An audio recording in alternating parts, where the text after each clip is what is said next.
આ અહીંયા ધ્યાન રાખજો, દરેક વિષયની અંદર ટોપિક આપ્યા છે, ચાહે પીએસઆઈ નો અભ્યાસક્રમ હોય કે કોન્સ્ટેબલ નો અભ્યાસક્રમ હોય, છેલ્લે પ્રશ્ન પૂછજો ત્યારે તમને જવાબ મળી જશે.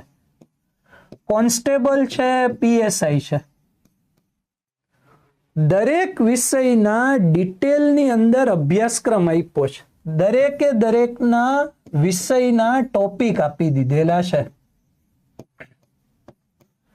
દરેક વિષયની અંદર ટોપિક આપ્યા છે ને, દરેક વિષયના ટોપિક આપ્યા છે.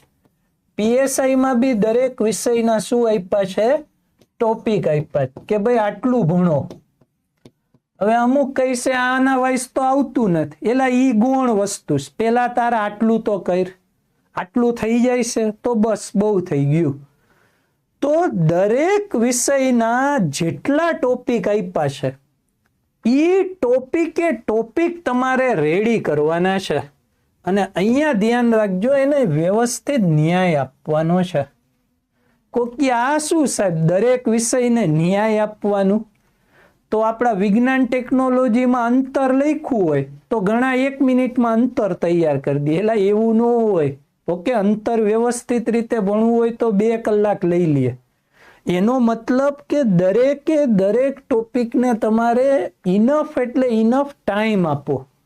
ઘણા ફટાફટ કે હાલો આ તો આવડે જ છે, ઓકે વારસો હોય પુસ્તકાલય, એ તો મને બધાય પુસ્તકાલય આવડે જ છે, પણ એક્ઝામમાં નથી આવડતા.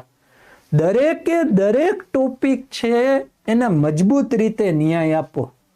ઓકે, ઉપર છલ્લું ન જુઓ. આપણા સ્ટુડન્ટ અહીંયા જ ફસાઈ જાય છે કે ભાઈ ઉપર છલ્લું તૈયારી કરીને વયા જાય. વિજ્ઞાનની અંદર લખ્યું હોય વિદ્યુત, 2 મિનિટમાં વિદ્યુત કરી નાખે, એલા 4 કલાક વિદ્યુતનો ટોપિક હાલે કોન્સ્ટેબલમાં. તો આવી રીતે મજબૂત રીતે દરેક ટોપિક છે એને તમે ઊંડાણપૂર્વક તૈયાર કરો. હવે ઓલા જમાના ગયા કે એકાદું મેગા લેક્ચર જોઈ લે, હાલો આ વિષય આવડી જશે. એલા ભાઈ આ 2025 હાલે છે.